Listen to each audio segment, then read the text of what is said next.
It's 4 in the morning in Paris, and one man is still awake. Not out of restlessness, out of habit. Candles burn low across a desk buried in maps and unsigned letters. Somewhere outside, a city sleeps that has no idea its fate is being decided right now, in this room, by this man. He has just a few hours before dawn, and he needs to stay sharp. So he reaches for something. Not wine, not medicine. Something far more ordinary, and yet, for him, almost impossible to live without. What was it that kept an emperor's mind razor-sharp through sleepless nights and brutal military campaigns? Why did a man who conquered most of Europe hold on to this one small habit until the very last days of his life? And where did this drink even come from? Centuries before it ever reached his hands. His name was Napoleon Bonaparte. And the answer, quietly steaming in the cup beside him, was coffee. Those who worked closest to Napoleon noticed something strange about him early on. He barely seemed to sleep.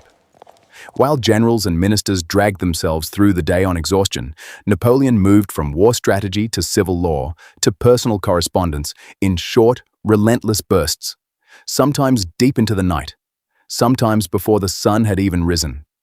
How did he do it? Part of the answer was discipline, but part of it, those close to him would say, was sitting right there on his desk. One observer who knew him well later wrote that his energy, both mental and physical, was never surpassed by any man, and that he avoided wine and spirits entirely, but drank coffee at all hours of the day to revive his spirits and strengthen his body. Here's a detail most people never learn about him. Napoleon didn't just drink coffee, he controlled it. At smaller, private dinners with his wife Josephine, he insisted on making the coffee himself, refusing to let anyone else near the pot unless, curiously, there happened to be another Italian in the room to do it instead. Picture that for a second. A man reshaping the map of an entire continent and still fussing, personally, over how his coffee was brewed. It raises a question that seems almost too simple. Why did this particular drink matter so much to him? To answer that, we have to leave Napoleon behind for a moment. Because the story of this drink didn't start with an emperor. It started with a herd of goats that wouldn't stop dancing. Somewhere in the highlands of Ethiopia, centuries before Napoleon was ever born, a goat herder noticed something was wrong with his animals. They weren't grazing calmly. They were bouncing, restless, wide awake long after sunset, when they should have been settling down for the night. Curious, he watched them closer and traced the strange behavior back to a small red berry growing on a nearby shrub. So he tried one himself, and according to the story, he felt it too. A sudden lift, a spark of energy he couldn't explain. His name, in the legend, was Kaldi. Now, here's the important part. This is a legend, not documented history. There's no reliable record that Kaldi ever existed. Historians treat this story the way they treat most origin myths, a charming explanation invented long after the fact, not a verified event. What we do know for certain is this: coffee's roots genuinely do trace back to wild plants growing in the highlands of Ethiopia. The dancing goats might be fiction, but the plant itself, that part is real. And what happened next is where things get genuinely fascinating. Yemen, where legend becomes history. Across the Red Sea from Ethiopia sits Yemen. And it's here, sometime around the 1400s, that coffee stops being folklore and becomes documented fact. In Sufi religious communities, monks began deliberately brewing coffee to stay alert through long nights of prayer. It worked, and word spread fast. Within decades, coffee wasn't just a tool for staying awake anymore. It had become something people gathered around. The most dangerous drink in the empire, picture a crowded room in 16th century Cairo, or Damascus, or eventually Constantinople. Steam rising from small cups, voices overlapping, arguments, gossip, business deals, forbidden political talk, all happening at once. This was the coffee house, and it spread like wildfire through the Ottoman Empire. But here's the twist nobody expects. Coffee wasn't just refreshing people. It was making rulers nervous. These coffee houses became the social hubs of their era, places where ideas moved faster than almost anywhere else in the city.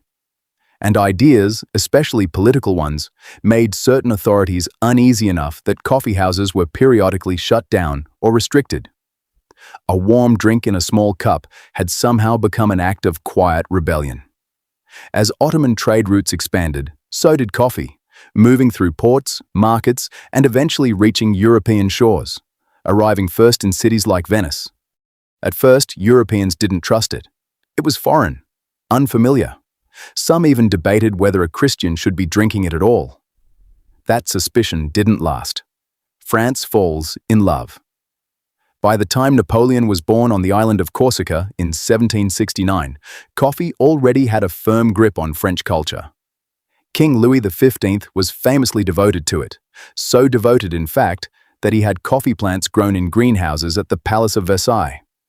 Under his reign, coffee houses multiplied across Paris and the provinces until coffee could be found, as one historical account puts it, on the table of the rich and the poor alike. The philosopher Voltaire reportedly drank dozens of cups a day while writing the ideas that would help fuel the Enlightenment. So when young Napoleon Bonaparte began rising through the military ranks, coffee wasn't some exotic discovery waiting for him. It was already everywhere, in salons, in cafes, in military camps. He didn't find coffee, he inherited it.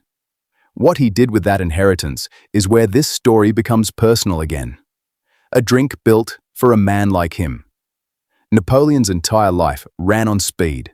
Rapid decisions, long nights, campaigns that demanded a mind sharp enough to outthink entire armies. Wine would have slowed him down. Coffee did the opposite.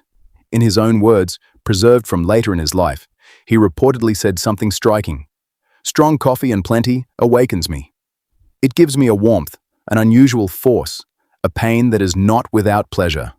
I would rather suffer than be senseless." Read that again. He wasn't just saying he liked coffee. He was saying he'd rather feel discomfort than feel nothing at all. That's not a preference. That's closer to a philosophy.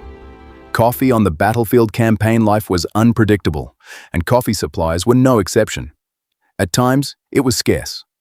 When it was, accounts suggest Napoleon simply drank whatever coffee happened to be available, rather than insisting on anything specific. But years later, in a place far from any battlefield, that same ritual returned. Smaller, quieter, and strangely more powerful for it. The island of St. Helena. After his final defeat, Napoleon was exiled to St. Helena, a remote island in the South Atlantic. No empire, no army, just a house, a handful of loyal companions, and time. And still, coffee. Accounts from that period describe a daily rhythm.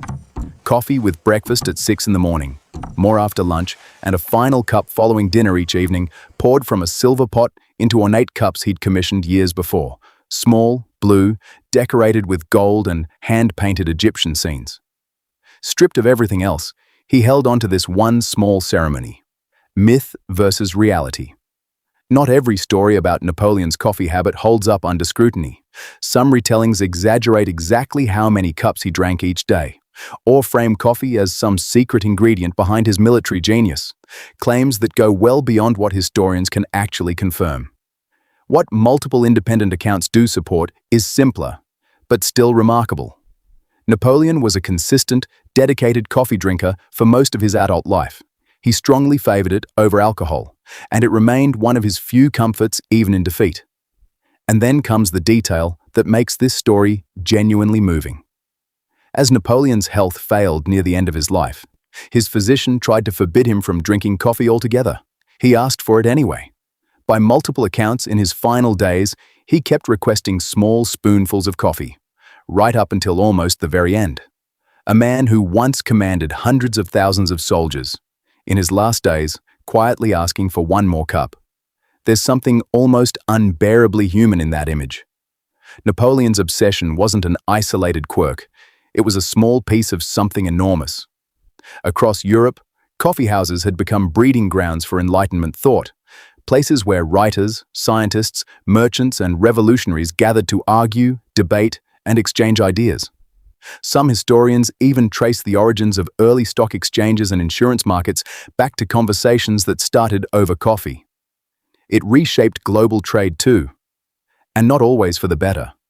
As European demand exploded, colonial powers built vast coffee plantations across the Caribbean, South America, and parts of Asia. The wealth this generated came at a steep human cost, built on forced labor systems that left deep and lasting scars. It's a difficult chapter, but an honest history of coffee has to include it. And scientifically, its stimulant effects made it genuinely valuable for anyone doing demanding mental work for long hours. A category that happened to include philosophers, writers, and evidently emperors planning military campaigns at 4 in the morning. By the 19th century, coffee wasn't just a beverage anymore. It was fuel for the modern world. Right now, somewhere in the world, someone is doing exactly what Napoleon did over 200 years ago. Waking in the dark, reaching for a cup, letting that first sip pull them into focus before the day demands anything of them. Billions of cups every single day. A ritual so ordinary we rarely stop to think about where it came from. But it started somewhere, with wild berries on an Ethiopian hillside, with monks staying awake through the night in Yemen, with arguments in crowded Ottoman coffee houses, with a king growing beans in the greenhouses of Versailles. And eventually, it passed into the hands of a young officer from Corsica, who rose to rule an empire and who, even facing his own death, simply wanted one more cup. Maybe that's the real story here. Not an emperor and his coffee, but how something this small, grown from a wild plant, brewed in a chipped clay cup, argued over in a smoke-filled coffee house, ended up shaping the habits of history itself. So the next time you hold your own cup before the day pulls you in, it might be worth asking, what else, hiding in your daily routine, has a history far bigger than you ever imagined?